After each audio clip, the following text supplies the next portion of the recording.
Le gardien a tenté de me provoquer avec une bouteille de bière, mais soudain je l'ai saisi à la gorge et l'ai fixé d'un regard haineux. Lorsqu'un autre gardien a accouru pour le sauver, j'ai fini par relâcher ma prise, bien que ce fût à contre-cœur. Il ne se doutait pas une seconde que j'avais volé un couteau pliant dans sa poche. Plus tard dans la nuit, alors qu'il n'y avait personne aux alentours, j'ai utilisé ce couteau pour ouvrir la serrure de ma cage. Ensuite, j'ai ouvert la cage de la gorille, gagnant ainsi sa confiance. Puis j'ai ouvert la cage du voyou.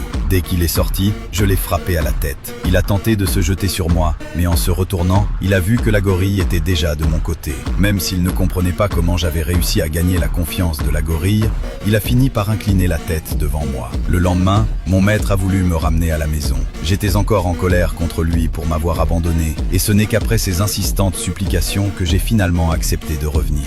Mais soudain, en apercevant une ceinture dans sa main, j'ai pris une décision inattendue. J'ai lentement refermé la porte en fer de la cage et décidé de rester. Je ne voulais plus être un animal de compagnie. Les autres congénères, en voyant cela, ont commencé à jubiler. Cette nuit-là, j'ai réussi à me procurer des biscuits et je les ai distribués à chacun. Les singes les mangeaient avec joie, sans comprendre mon véritable dessein. J'ai patiemment expliqué à l'orang-outan: une branche se casse facilement, mais si nous restons unis, on ne pourra pas nous briser. L'orang-outan m'a compris, mais il a jugé les autres trop stupides et a pensé que je perdais mon temps. C'est alors que j'ai vu le gardien composer un code d'accès et je l'ai mémorisé en silence. À la faveur de la nuit, je me suis éclipsé discrètement. J'ai entré le code et me suis enfui par le toit. Je suis arrivé jusqu'à la maison du scientifique. J'ai pris un virus dans le réfrigérateur, puis je suis retourné au refuge et pendant que tout le monde dormait, je l'ai libéré. Le lendemain matin, j'ai vérifié chacun d'eux un par un et j'ai constaté que leurs pupilles étaient devenues vertes.